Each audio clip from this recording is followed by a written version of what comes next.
Assalamualaikum warahmatullahi wabarakatuh. Perkenalkan, nama saya Muhammad Aspar, NPM 0998041991, Prodi Administrasi Publik, semester 6, kelas A, dari Universitas Muhammadiyah Sdn Rapang. Pada kesempatan kali ini, saya akan memaparkan beberapa materi terkait mata kuliah teori-teori administrasi.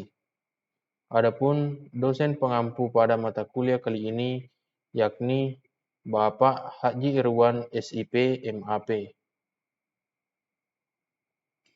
Adapun beberapa pembahasan yang akan saya jelaskan pada kesempatan kali ini. Yang pertama, definisi administrasi menurut beberapa ahli. Yang kedua, perbedaan administrasi negara dan administrasi publik. Yang ketiga, prinsip-prinsip administrasi menurut Fayol dalam Robbins. Jadi langsung saja kita ke pembahasannya. Pembahasan yang pertama, pengertian administrasi menurut para ahli. 1. Menurut Dr. Sondang Siagian, administrasi dapat didefinisikan sebagai keseluruhan proses kerjasama antara dua orang manusia atau lebih yang didasarkan atas rasionalitas tertentu untuk mencapai tujuan yang telah ditentukan sebelumnya. Yang kedua, menurut George Terry, administrasi adalah kegiatan perencanaan, pengendalian, dan pengorganisasian pekerjaan perkantoran serta penggerakan mereka yang melaksanakannya agar mencapai tujuan yang telah ditetapkan. Sedangkan menurut Ulbert, secara sempit, administrasi didefinisikan sebagai pencatatan dan penyusunan data serta informasi secara sistematis, baik internal maupun eksternal, dengan maksud menyediakan keterangan dan memudahkan untuk memperoleh informasi. Pembahasan yang kedua adalah perbedaan administrasi publik dan administrasi negara.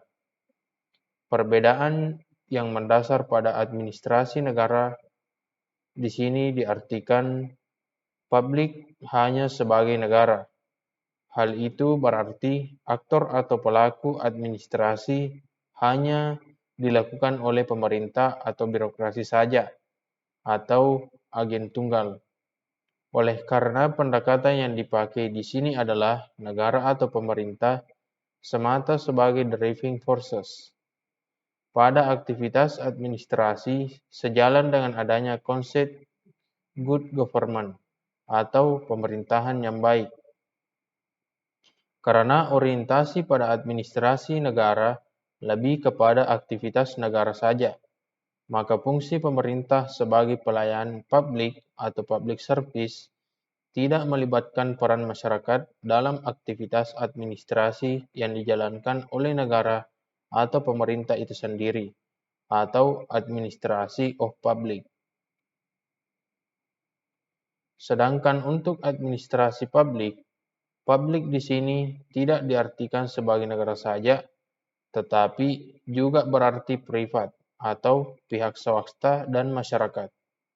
Oleh karena itu, untuk pelaksana atau aktor pada administrasi publik melibatkan 3 unsur yaitu masyarakat, pihak swasta atau privat, dan negara atau pemerintah yang mana hal tersebut sejalan dengan adanya konsep good governance atau pemerintahan yang baik sebagai perubahan konsep good government.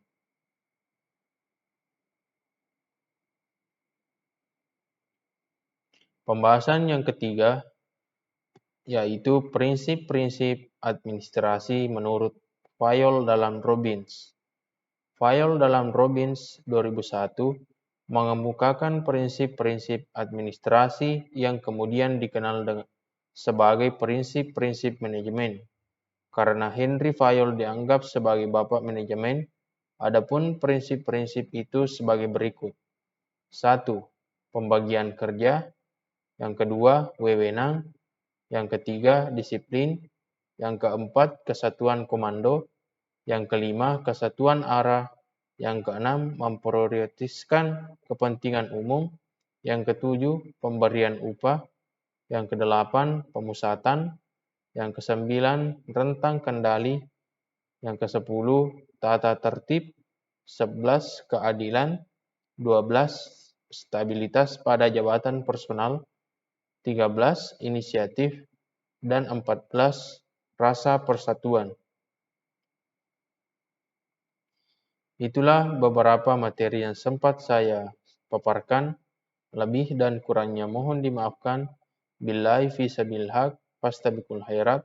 Assalamualaikum warahmatullahi wabarakatuh.